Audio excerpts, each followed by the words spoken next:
এরপর যাদের সাথে কাজ করেছি একজন হলো অশোক ঘোষ, নাজমুল হুদা মিন্টু, তারপর চাষী নজরুল ইসলাম। নাজমুল হুদা মিন্টুর বোধহয় একটা ছবি করেছি, গ্রাম বেস ছবি।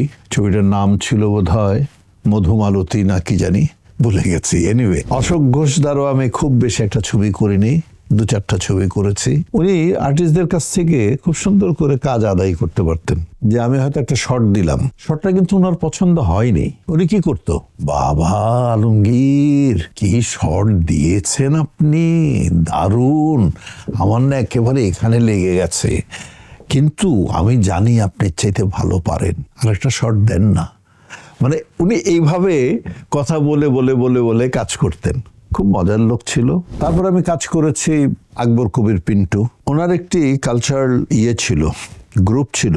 আমরা ওই 21শে ফেব্রুয়ারি বা এইসব অনুষ্ঠানে, আমি বলছি এটা কিন্তু স্বাধীনতার আগের ঘটনা, 71-এর আগের ঘটনা। তো আমরা ওনার ছাত্রের মতো ছিলাম। পরবর্তীতে উনি চলচ্চিত্র পরিচালক হলেন। আমি যখন ফিল্মে এলাম আমাকে কাস্ট করলেন, কয়েকটা ছবি করলাম। ওনার সাথে আমার সম্পর্কটা ওই শিক্ষক এবং ছাত্র, কারণ উনি সেই ছোটকাল থেকে আমাদের একটু ট্রেনিং দিয়েছে, যার জন্য একটু দূরে দূরেই থাকতাম। কিন্তু ওনার ছবি করেছি, 2-3টা ছবি করেছি। ওনার একটি ছবির নাম এখন মনে হচ্ছে, বশির ভাই ছিল আমাদের একজন বিখ্যাত প্রডিউসার, ওনার ছবি আওয়াজ। ওই ছবিটাতে আমি আর ববিতা ছিলাম, খুব সুন্দর ছবি ছিল।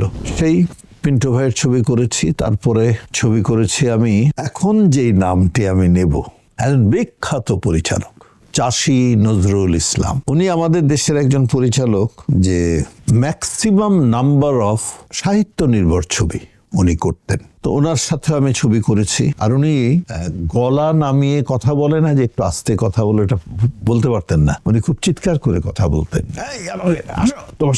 আমি আমার অনেক সময় যোগ করে বলতাম যে, চাষী ভাই আপনি কি বাড়িতে ভাবির সাথে রোমান্টিক কথা ওইভাবে বলেন? বলে হা হা, ওটাও একটা চিৎকার। তো এইটা he was a very my dear man, খুব ফুর্তিবাজ লোক ছিল। তো উনি একটি অসাধ্য সাধন করেছিল। উনি আপনাদের প্রিয় শিল্পী রুনা লায়লাকে চলচ্চিত্রে অভিনয়ে এনেছিল। রুনা লায়লা একটি ছবি করেছে জীবনে, সেই ছবির নাম হলো শিল্পী।